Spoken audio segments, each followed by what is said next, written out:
Boa tarde, ouvinte da Rádio Ponto. É sexta-feira, dia de relaxar, comemorar o fim de semana e dia de falar de futebol aqui no Ponto de Encontro. E vamos para os assuntos de hoje. O atacante Jô coleciona indisciplina e fotos na balada, mas nada de fazer gol há 6 meses pelo Atlético Mineiro. A segunda era a Dunga no comando da seleção está parecida com a primeira, vitórias e polêmicas. E no segundo bloco falamos do atacante do Fluminense, Rafael Sobis, mostrando que jogador de futebol também pode ser crítico e esclarecido para os defeitos do futebol.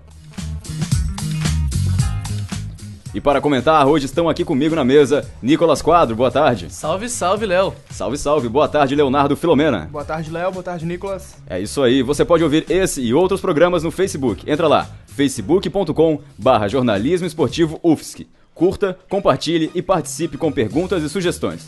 Vem com a gente que o ponto de encontro de hoje é ao vivo, está sendo transmitido ao vivo também pelo YouTube. Entra lá, youtube.com/jornalismo esportivo UFSC. E vai começar o programa.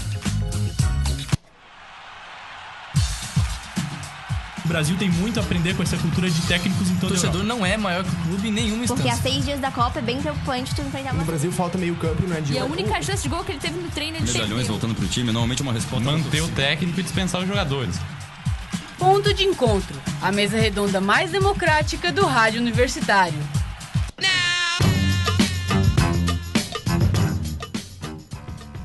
Boa tarde, ouvinte, eu sou Leonardo Franzoni e vamos começar mais uma sexta-feira linda de futebol. Nicolas Quadro, comece com seu destaque, por favor.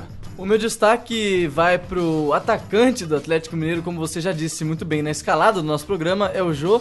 Mas antes de falar do Jô, gostaria de reiterar que estamos sendo transmitidos ao vivo pelo Hangout do Google, o canal do YouTube do Jornalismo Esportivo UFSC, que é só procurar lá no Google, no YouTube, Jornalismo Esportivo UFSC, que vai estar nossas carinhas lindas, ou nem tanto. Carinhas. Mais pra nem tanto, mais só pra carinhas, mas a gente vai estar lá, dá pra nos assistir muito bem. Bom, hora de falar do Jô, o Jô que tá com bastante problema no Atlético Mineiro, ele tem contrato com o Galo até 2016.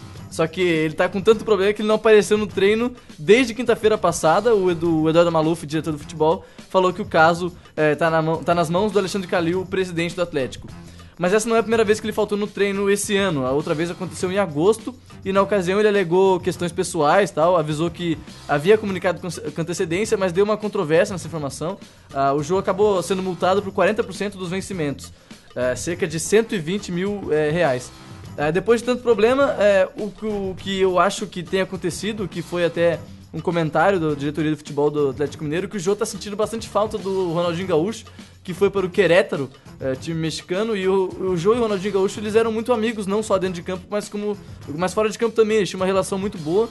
Aí dentro de campo eles tiveram um sucesso muito grande, eles ganharam a Libertadores da América, ganharam a Recopa, uma baita campanha no Brasileiro, então os dois tiveram um sucesso muito grande dentro do campo e fora do campo eles devem ter fechado as baladas de Minas Gerais, de Belo Horizonte, mas eles eram muito amigos e talvez essa saída do Ronaldinho tenha atrapalhado um pouco essa andança dele pelo clube e principalmente com a fase boa do Diego Tardelli, o Jô acabou perdendo um pouco de espaço também. Leonardo Filomena, diga-me, o que você faria sendo diretor do Atlético Mineiro? O que eu faço com o Jô? Bom, é uma situação complicada, a gente não sabe ao certo se o jogador quer realmente sair por questões de pessoais ou se são questões do próprio clube, ou a questão de não poder não marcar gol há 6 meses, né? 6 meses, desde abril. Então, é uma questão complicada, se você é um bom atacante, tipo, atacante de seleção brasileira, não, acho que se eu fosse diretor, não dispensaria, tentaria continuar com o jogador, mas se eu visse que não desse certo, bola pra frente, né? Então a pergunta pros dois, se tem jeito, o que a gente tem que fazer? O que aconteceu com o jogador que foi convocado para a Copa do Mundo, reserva do Fred, foi até indicado para substituir durante a Copa do Mundo. O que explicaria essa queda técnica tão grande? Não pode ser só o Ronaldinho Gaúcho. Claro que não.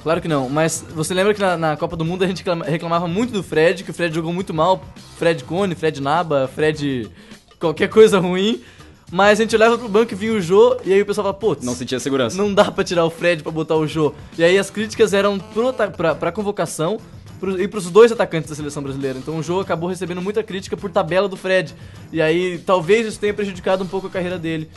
Mas como eu acho que o Diego Tardelli tá ganhando muito espaço e pode acabar tendo uma saída do Atlético Mineiro com as boas atuações que ele tem tendo na seleção brasileira, o Jô pode recuperar esse espaço. Então acho que uma paciência é a melhor solução pro Atlético Mineiro e o Jô parar de ir nas baladas pra tirar foto na quadra da escola de samba. Essa era outra pergunta que eu queria fazer pra vocês dois. Essa onda de jogadores do ataque, principalmente, tendo esses casos de indisciplina, faltando a treino e prejudicando os clubes. Tem um caso específico, é o Jobson, que o Botafogo tá esperando até hoje por ele. Se você fosse treinador agora de uma equipe grande, qual dos dois você apostaria? Jô ou Jobson? Jô, com certeza, né? Com certeza? Entre os dois eu tenho que escolher o menos pior, digamos assim. Menos problemático? Menos problemático, exatamente. E Nicolas Quadro, você ia com o atacante Jô? Jô, pelo amor de Deus, o Jobson não dá, né? O Jobson já teve 40 chances na carreira pra vingar e não deu certo. Então com essa estatística já percebemos que o Jô ainda tem bagagem pra jogar no futebol brasileiro. Ele tem crédito. Tem crédito. Ele tem crédito pelas últimas temporadas. Ele foi artilheiro da Libertadores com o Galo. Então a solução seria emprestá-lo para outro time. Talvez dar uma nova disposição pra ele. Se ele quisesse jogar, talvez. Depende muito da vontade dele também.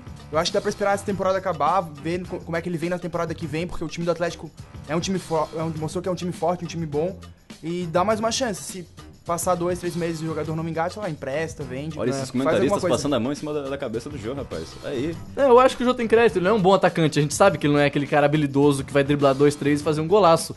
O Jô é muito... Ele foi pra Copa do Mundo que o Filipão gostava desse tipo de atacante. Nicolas Quadro, Jô ou Rafael Moura? Ai. Silêncio nos estúdios. Vamos, qual que é o próximo assunto, né?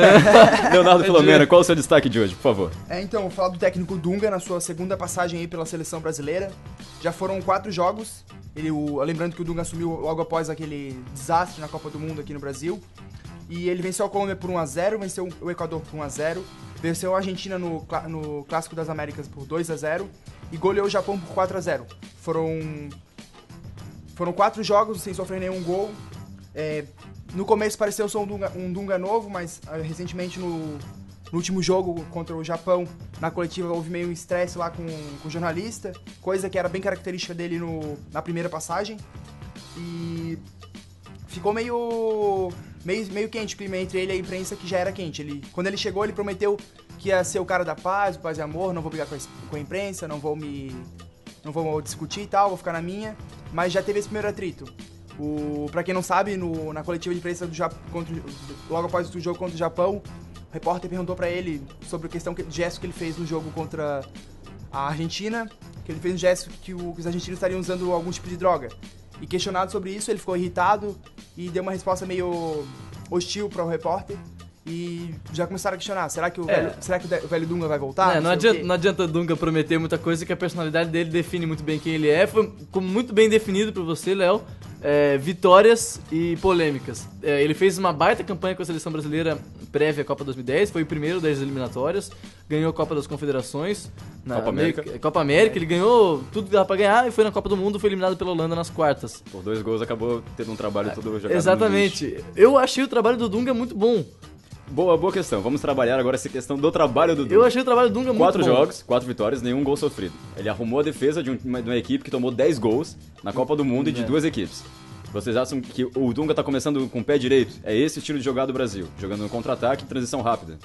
Eu acho que é isso sim, a gente assistindo a Copa do Mundo, a gente via que pequenas mudanças no time ou outros jogadores fariam diferença. Que no caso do jogo contra a Alemanha e no caso do jogo contra a Holanda. E ele veio, trouxe jogadores novos, testou e tá mostrando resultado. Coisa que o Felipão não fez tanto antes da Copa. Levou jogadores que ele tinha confiança, montou um time que ele achava que ia dar certo, tanto que não deu. O Felipão tinha sua filosofia também, são duas filosofias diferentes. O Dunga não, já tá testando, já em 4 jogos testou 24 jogadores. E só lembrando também da primeira passagem dele, que ele teve bastante resultados positivos e tal, foram 60 jogos, 42 vitórias, 12 empates e 6 derrotas. Uma campanha, um aproveitamento considerável para um técnico de uma seleção. E como o Lucas falou, ele caiu depois de um 2-1 numa Copa do Mundo, né? A diferença que eu vejo da posição tática dos jogadores da seleção brasileira do Filipão pro Dunga e essa mudança é o posicionamento do meio de campo. A gente falava muito do meio de campo do Filipão, que o Oscar era sobrecarregado, jogava de marcador, jogava na lateral, e o Brasil era muito dependente do Neymar E eu acho que o Brasil ainda tem essa dependência do Neymar, mas pra completar isso, pra melhorar a seleção, os outros jogadores têm que fazer melhor essa função no campo de ataque. O Neymar não pode pegar no contra-ataque ele e mais o Tardelli contra 4, 5 zagueiros, que é muito difícil o Brasil fazer gol. Então, eu acho que esse posicionamento do meio de campo, povoar ali o meio campo no contra-ataque que todo mundo ia atacar. Ou seja, o Brasil não vai ficar tocando bola igual a Alemanha faz, igual a Espanha faz. O Brasil é um futebol objetivo. Seguindo essa linha de raciocínio, como vai ser pra essa seleção que joga em transição rápida, jogando com o meio campo bem fechado, quando pegar times que jogam igual? Joga no mesmo estilo, retrancado, esperando a seleção brasileira. O time do Brasil vai ter que sair. Esse meio campo que tá ajudando o Neymar jogando no contra-ataque em velocidade, com espaço pra jogar, como é que vai ser sem espaço? Sem espaço aí vai depender muito da capacidade dos jogadores de ter bons passes curtos, que daí entra a diferença da seleção da Espanha em 2010 e a Alemanha em 2014.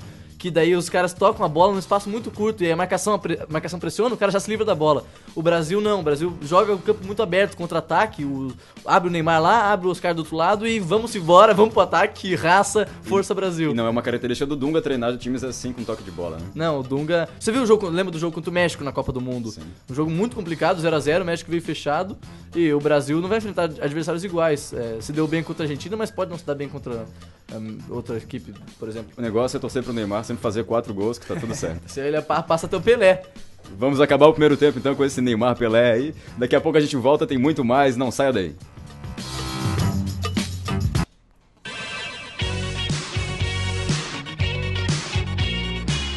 Quer se divertir com as vozes mais perfumadas da Rádio.UFSC? Então acompanhe o Lança Perfume. Toda semana trazemos novos assuntos e muita informação para você. Não perca, é toda segunda às 6 da tarde aqui na Rádio.UFSC. Lança Perfume, o programa que vicia você. Cada vez eu quero mais, cada vez eu quero mais.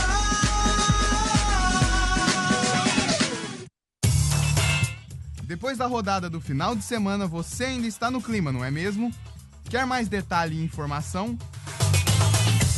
Então não perca o programa Bola na Trave e saiba dos últimos detalhes do futebol catarinense, brasileiro e internacional. Todas as segundas às 5 horas da tarde, ao vivo na Rádio.UFSC. Bola na Trave é a informação do futebol e ponto.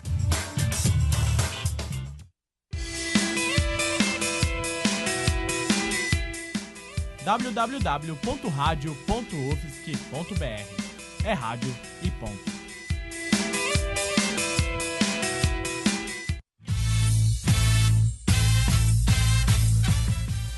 A Copa passou, mas o ano do futebol está longe de terminar. As meninas do Salto Alto Futebol Clube escalaram um time charmoso para comentar as principais notícias do cenário nacional e internacional do esporte. Nossa equipe vai trazer perfis futebolísticos de personalidades históricas e atuais, além de comentar sobre futebol feminino e trazer o próprio olhar sobre a disputa de bola nas 4 linhas. O jogo tá marcado sempre no mesmo horário, quarta-feira, às 6h30 da tarde, aqui na Rádio.UFSC.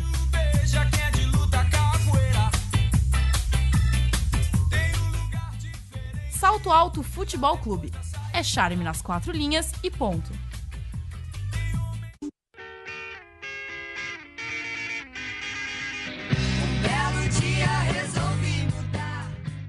Mudamos a Rádio.UFSC.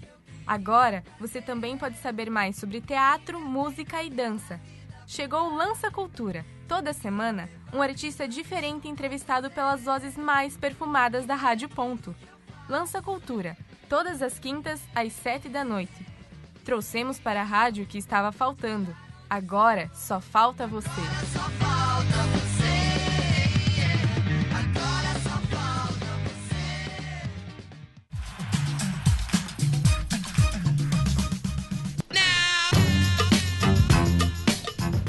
O Ponto de Encontro está de volta com os comentários sempre bonitos e relevantes de Nicolas Quadro e Leonardo Filomena. Vamos agora falar de Rafael Augusto Sobis do Nascimento. Atacante de 29 anos, 105 gols numa carreira de títulos, como as 2 Libertadores pelo Internacional e o Campeonato Brasileiro de 2012 pelo atual clube, o Fluminense. Em entrevista para o Globo Esporte, ele se mostrou lúcido para criticar o futebol e a imprensa, que vive influenciando o nosso jeito de pensar o esporte aqui no Brasil.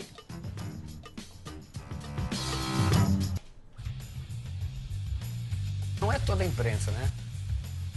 Da mesma forma que tem uns que sempre fazem a mesma pergunta, já pensando numa resposta para fazer a sua matéria. Tem gente que trabalha bem, tem gente que faz bem, tem gente que procura estudar, e tem gente que nunca pergunta, que não pergunta as mesmas coisas. O que eu acho só que no Fluminense, por exemplo, chama muita atenção. Eu sempre observo. Por exemplo, perdemos contra o Inter. Ontem tinha bastante gente lá. No primeiro treino tinha bastante gente. Porque, claro, vai ter uma coletiva e alguém vai ter que se explicar sobre essa derrota. Jogos que nós vencemos, no treino seguinte, tinha 2, 3. Por quê? Porque não vai interessar. Ganhou. Claro que a imprensa faz a parte dela, mas eu acho que eles não tinham que gostar tanto de sangue, assim, de notícia ruim.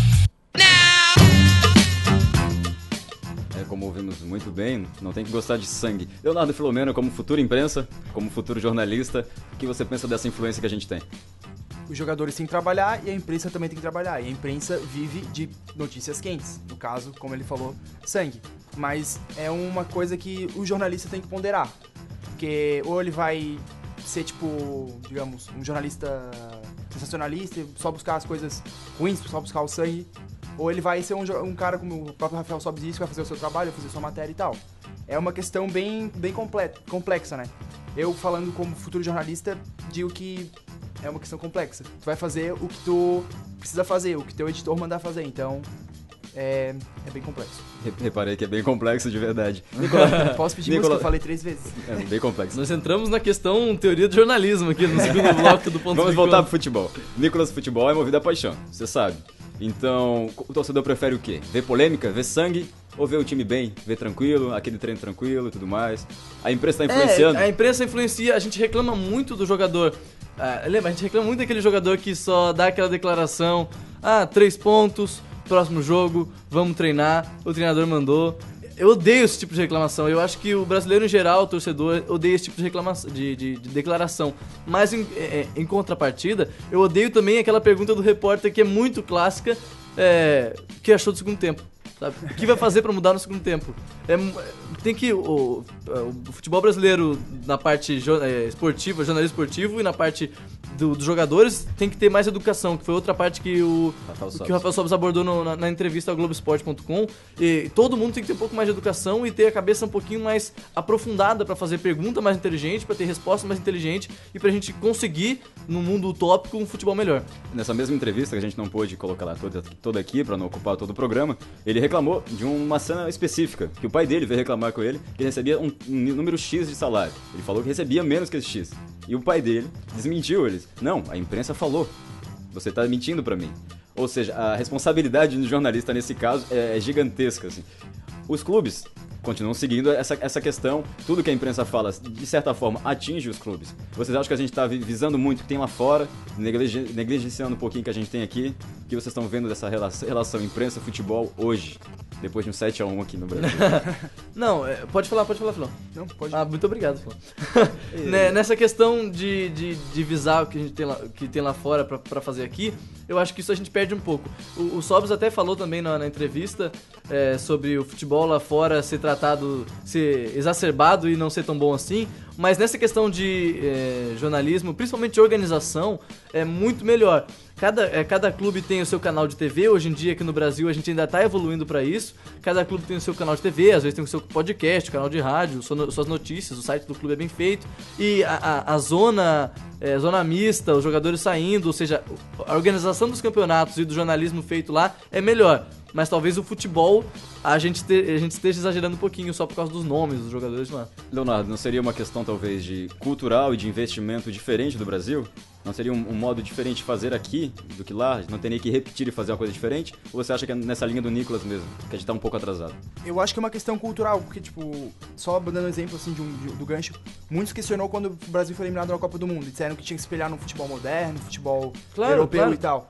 Eu acho que a gente tem as nossas características culturais, sejam elas ruins ou... Exatamente, não dá pra mudar isso, exatamente. Sabe? Então, acho que a gente tem que buscar o nosso jeito próprio. Claro que se inspirar nos outros, buscar as boas ideias é uma coisa que é considerável. Mas agora, achar que o que o outro faz é o certo e tentar fazer e repetir é uma parada que é meio complexa. Pode não dar certo. A gente precisa de mais jogadores como Rafael Sobis, críticos, que tragam essa discussão sempre pra cima. Eu adoro ficar assistindo entrevista pós-jogo de jogador que sabe o que falar. Por exemplo, você pega uma entrevista do Zé Roberto, do Grêmio, do Barcos, do Sobis, do D'Alessandro, são caras que vão realmente agregar a sua vida com declarações pós-jogo ou em coletivas. Agora, você tem alguns jogadores, principalmente aqueles caras que não têm muita educação, vêm do futebol da base e não são tratados da maneira correta, que não falam, você fala e parece que você não absorve praticamente nada. Pois é, eu acho que podia ter um tipo de preparação na base. Pra como lidar com a imprensa, como dar uma entrevista, sabe? Exatamente. Tem jogadores que vêm da base muito Exatamente. maturos e dão declarações assim, tipo... Que são exageradamente... Esqueci o... Falta preparo dos dois lados. Isso vai da diretoria da Confederação Brasileira de Futebol, de preparar nas categorias sub-20, sub-15, nos clubes também, ter esse ensinamento, então acho que vai de todo mundo. Uma palavra que o Rafael Sobis falou que ali, que eu acho que é um elemento essencial, educação. Educação é a palavra. Exatamente, dos dois lados. Mas a gente não tá também sonhando um pouquinho demais, já que a característica do nosso futebol é aquele menino do morro, aquele menino que joga descalço, apaixonado pelo futebol, apaixonado pela bola. É diferente de um europeu que joga por jogar, como um salário, como uma profissão.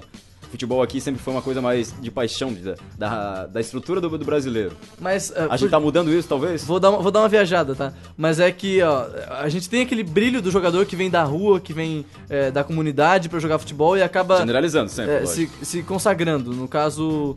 O Ronaldo, por exemplo, o Ronaldinho ainda não veio tão pobre assim, o Neymar também, se eu não me engano. Mas tá, e aí na Europa não tem isso, mas o ideal seria a gente ter esse brilho do brasileiro que vem de baixo e consegue conquistar tudo.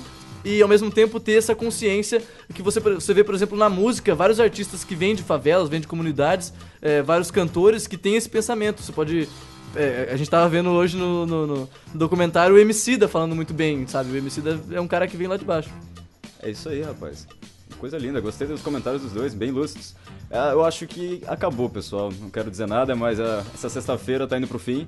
Mas lembrando que semana que vem tem CPEX aqui na UFSC, então não perca, vai ser um programa especial, a apresentação de Guilherme Pereira e os comentários sempre lúcidos de Nicolas Quadro novamente. Vai ser ao vivo. Comigo nos comentários. Vai ser ao vivo do YouTube também. Direto do YouTube, amigo. Mandar um abraço pra todo mundo que tá me assistindo lá, um tchau pra câmera. Curtam, compartilhem com todo mundo e eu quero as considerações finais de vocês antes da gente ir embora. Desejar um bom fim de semana a todos, esperar todo mundo semana que vem na cobertura da Rádio Ponto da CPEX. E acho que é isso. Simples. Sucinto. Falei com o Rodrigo Rocha, hoje, nosso integrante do PDE também. E quarta-feira que vem a gente vai tentar fazer grande jornada esportiva. Jogaço entre Liverpool e Real Madrid. Vamos transmitir, não sei se aqui ou se da CPEX. A gente vai ver isso durante a semana que vem. Mas quem estiver nos assistindo, quem estiver nos ouvindo agora, fique ligado que quarta-feira que vem vai ter grande jornada esportiva aqui na Rádio.UFSC. Então é isso, a gente fica por aqui. Não esqueça, semana que vem, repetindo, CPEX. Vai ser especial, não perca, por favor. Sou Leonardo Franzoni, o ponto de encontro acabou e tchau.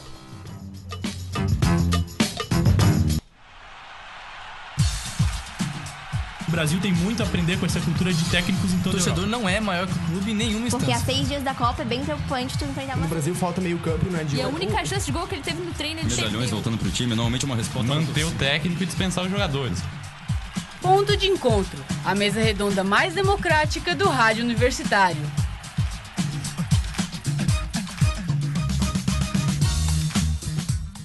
O Ponto de Encontro é um programa desenvolvido pelo Núcleo de Jornalismo Esportivo da Universidade Federal de Santa Catarina. Apresentação de Leonardo Franzoni, com os comentários de Leonardo Filomena e Nicolas Quadro.